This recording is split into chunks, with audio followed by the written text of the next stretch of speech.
Cette enquête m'a passionné, autant sur le plan artistique que sur le plan spirituel. Étant moi-même moine bénédictin et architecte, j'ai développé un intérêt particulier pour le temple de Jérusalem, aujourd'hui détruit mais caché sous différentes formes dans la liturgie, l'architecture et l'art sacré chrétien. Je vous invite à participer à cette enquête à travers les images, à la recherche de ce temple caché sous la forme inattendue d'une rotonde couverte d'un dôme. Au Moyen Âge, le temple habite une place considérable dans l'imaginaire chrétien. On le trouve d'abord présent dans les textes, en particulier dans les psaumes, ces prières de l'Ancien Testament conçues ou adaptées pour l'usage du temple de Jérusalem. Les psaumes sont non seulement la matière première des textes de la liturgie latine, encore aujourd'hui, mais au Moyen Âge, tous les chrétiens qui savaient lire avaient appris à lire dans le psautier, et souvent ils les connaissaient par cœur. Or, les allusions au temple y sont très nombreuses, voire omniprésentes. À côté des textes de la liturgie, il y a l'architecture des églises. C'est du temple de Jérusalem que nos églises matérielles reçoivent leur forme, disaient les théologiens du temps des cathédrales. Les symboles de la liturgie, de l'architecture, les traités de théologie l'affirment donc, toute église est une image du temple.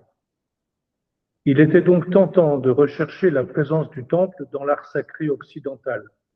Ici commence une enquête passionnante à laquelle je vous invite à participer. Je me suis intéressé d'abord aux paysages qui forment les arrière-plans des images, des représentations de scènes bibliques comme la crucifixion, la mise au tombeau, le portement de croix et de nombreux autres. La ville de Jérusalem y est souvent représentée. Une évidence s'impose alors. Le seul bâtiment caractéristique qui semble se distinguer dans ces vues de Jérusalem prend la forme d'une rotonde, accompagnée parfois de l'inscription Templum Salomonis ou Templum Domini, le temple de Salomon ou le temple du Seigneur. Grâce aux grandes bibliothèques du monde qui ont rendu accessibles leurs manuscrits enluminés, on repère aisément que l'apogée de ces représentations du temple, en forme de rotonde, se situe au XVe siècle, justement la période encadrée par les deux grands dômes iconiques de l'histoire de l'architecture occidentale, celui de Florence et celui de Saint-Pierre de Rome. Mais alors, une question s'impose. Comment ces rotondes et ces dômes peuvent-ils évoquer le temple de Jérusalem alors que tous les textes bibliques et historiques sont unanimes sur ce point? Le temple avait un plan rectangulaire.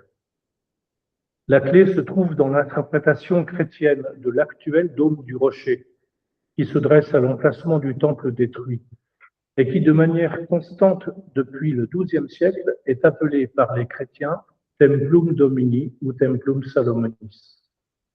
Pour comprendre ce glissement, qui n'est pas une simple erreur d'interprétation, il faut remonter à la période courte mais particulièrement marquante pour les Occidentaux du royaume latin de Jérusalem, entre 1100 et 1188.